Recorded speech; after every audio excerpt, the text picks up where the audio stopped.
Hi, hello, வணக்கம். எல்லோரும் எப்படி இருக்கீங்க? என்னடா காலையில் முருகர் சிலையோடு நிற்கிறானே அப்படின்னு பார்க்குறீங்கன்னா, இந்த முருகர் சிலை வந்து நம்ம ஜெம் சினிமாஸ் சார்பாக வந்து தம்பி ஜஸ்டின் கார்த்திக் வந்து எனக்கு யூடியூப் சேனலுக்கு ஒரு இன்டர்வியூ எடுத்தாப்புல. அவர் எனக்கு கிஃப்டாக கொடுத்தது தான் இந்த முருகர் சிலை. பொதுவாகவே முருகர் வந்து என்னோடய ரொம்ப ஃபேவரட் கடவுள். என்னென்னா, நான் வடபழனியில் வேலை பார்க்கும்போதும் சரி, வடபழனி சரவண பவனில் ஒர்க் பண்ணிக்கிட்டு இருக்கும்போது முருகர் வந்து டெய்லி போய் சாமி கும்பிடுவேன். முருகா என்னை காப்பாற்ற அப்படின்னு. அது மட்டும் இல்லாமல் முருகர் வந்து நடந்தே சாமி கும்பிட்டுட்டு வந்துடுவேன் முருகர் கோயிலில்.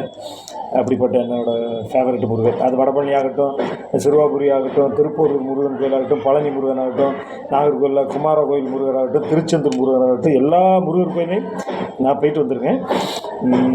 டெய்லி காலைல வேலைக்கு போகிறதுக்கு முன்னாடி விநாயகர், முருகர் இவங்களெல்லாம் தொட்டு கும்பிட்டுட்டு தான் வேலைக்கு போவேன். அவங்க தான் நம்மளெல்லாம் காப்பாற்றுறது. இவனின்றி அணுவும் அசையாது. ரொம்ப சந்தோஷம். Justin Karthik, thank you so much.